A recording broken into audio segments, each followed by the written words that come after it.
Can you guys hear me? Okay. I hope you are all doing fine and you have a nice breakfast and in this nice sunny spring morning.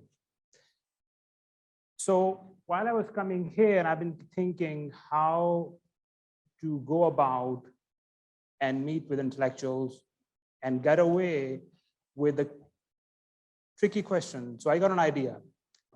So I'm going to ask Junaid Bhai to order anda wala paratha from the water paratha, and then everybody eat will paratha and nobody will ask questions, right? So if you guys don't understand, this was a joke and we're supposed to laugh. So, okay, so let's begin. Big data innovation in Pakistan. So I'm going to start with name of Allah, Bismillah ar-Rahman ar-Rahim, and may Allah open our heart and may able to understand what I'm saying and make me to speak the right thing. So I'm going to start with your question here. How many of us have read a book or a scholarly article on a big data? So I want to see hands. Even if you have read, great, majority of you have read. But if I tweak the question in this way, by a Pakistani author, I want to see hands. How many hands do I see now? Well, actually, I don't. Okay, I see one hand. That's great. May I know what's your name, sir? Mohammed Fahad. Okay, great. So we have at least one, which give us at the light at the end of the tunnel. So let's begin and understand the reasons. I'm going to present you some data points here. Software engineering authors and by country. And I see US on the top and all the way to the right. I don't see Pakistan here. This is Git pushes by country open source code. Again, US on the top. I don't see Pakistan all the way to the right. Somebody can argue US is the biggest country, but take a look at this one. This is normalized population.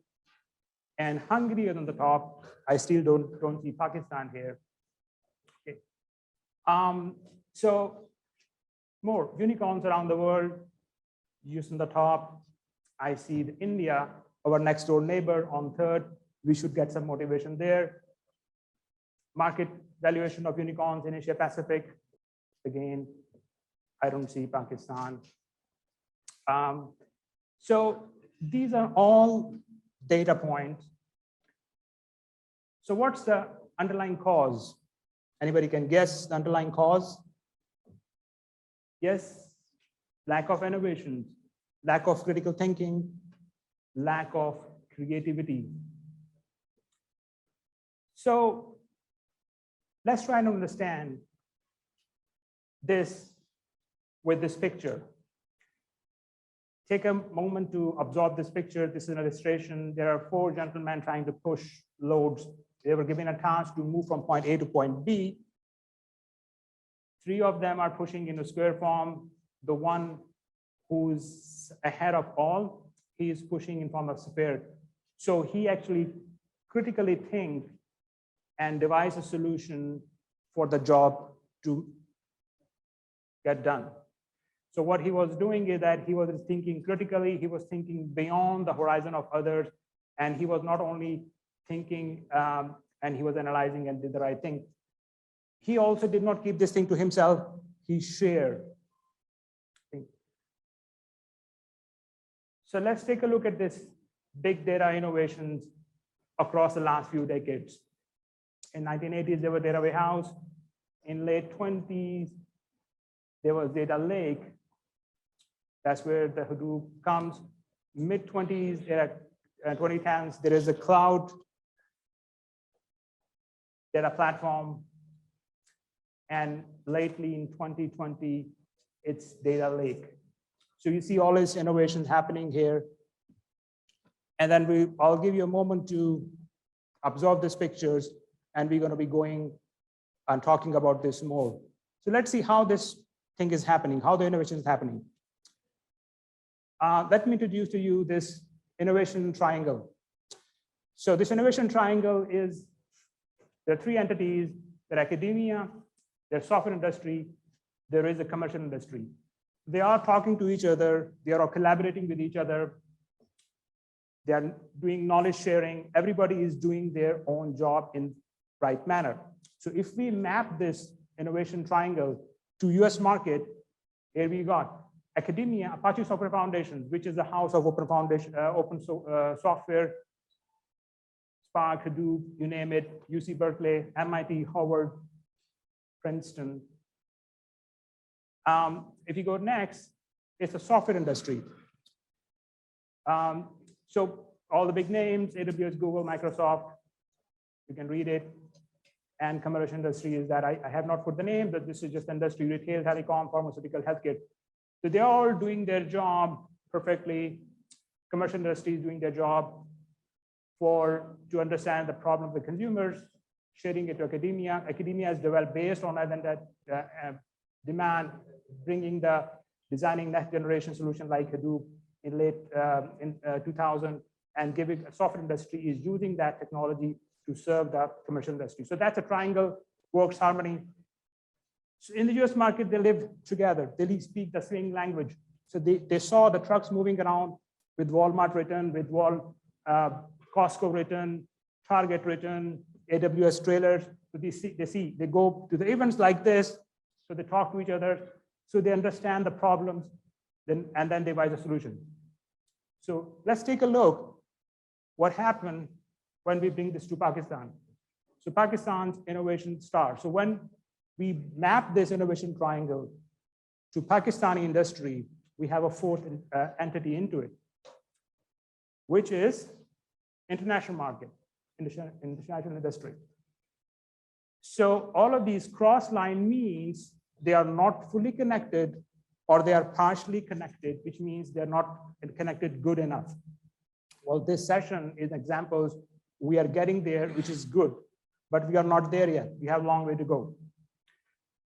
So in Pakistan, what is happening is that academia is not connected with international industry. Academia is not fully connected with local industry. Local industry is not doing their job fully. They don't understand the market. They are not critically thinking how to solve the problems of the consumers, and hence the software industry in Pakistan is relying on the international industry. They cannot rely on the local industry. We'll see the reasons in the next slides. So gaps in academia. What are the gaps? Creativity, thinking out of the box and beyond the horizons, R&D on the latest market research, equipped with the industry expected skills, open source style incubators. So these all are the gaps. I'm not saying academia is not doing anything. Academia has done a great job. This institute, Mr. Hassan, Murad, have done a great job creating this. And it's still going on, but we have to keep up the pace running. So let's go to gaps in software industry. What are the gaps? Very few software product companies. While I'm proud for the new startups like Airlift, others, there is Keep Trucking. These are the company which is advancing, but there is no company who created Cloudera, who created Databricks in Pakistan, next generation Spark, and stuff like this. Very few open source library contributions, very few technical authors, a lot more room to grow in international market. Local industry, minimum use of technology and data. So what is happening is that the local industry is not using or taking advantage from the technology and unleashing the power of data. Customer first ideology. Our local industry is not looking at the customers. They are not fulfilling the customer needs. They are not thinking how to do. We are keep doing the same things. We are keep living with the same problems for decades, not doing anything about it. Okay.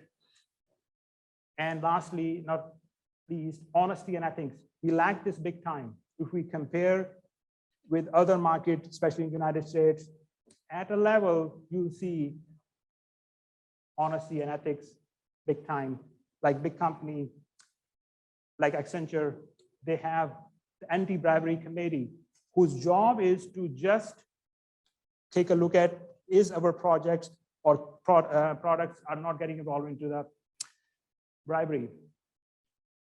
In Pakistan, I don't have to tell you, unfortunately. So how to bring the change and be innovative? So think about it, how we can do that to us in Pakistan. Here are the ingredients of innovators.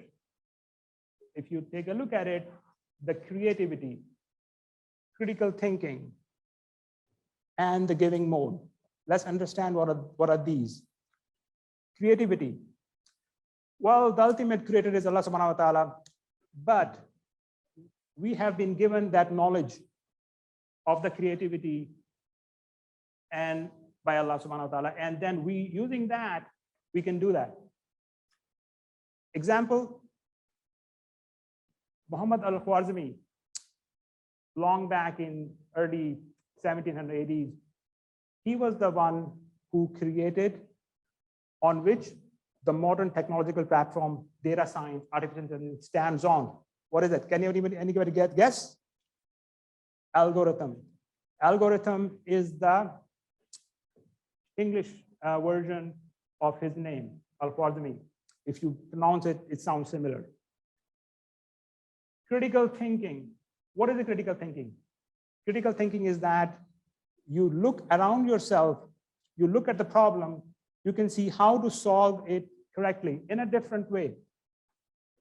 And even you question yourself, even if your own ideas, you question, you critically think and come up with a better way of doing stuff.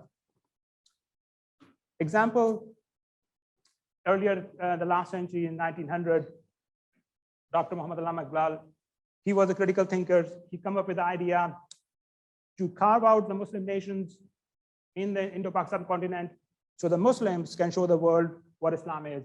That was the critical thinking. He think of an impossible, work for it, make it happen. Giving mode. Giving mode is that you give courtesy, you give help, you give care, you give smile. Especially, I lack this in Pakistan, especially, you know, people don't smile at each other. So let's smile. So example, what other example I can give you for giving mode than not other, our Prophet Muhammad Sallallahu Alaihi Wasallam, he gave everything to us. He gave mercy to the mankind.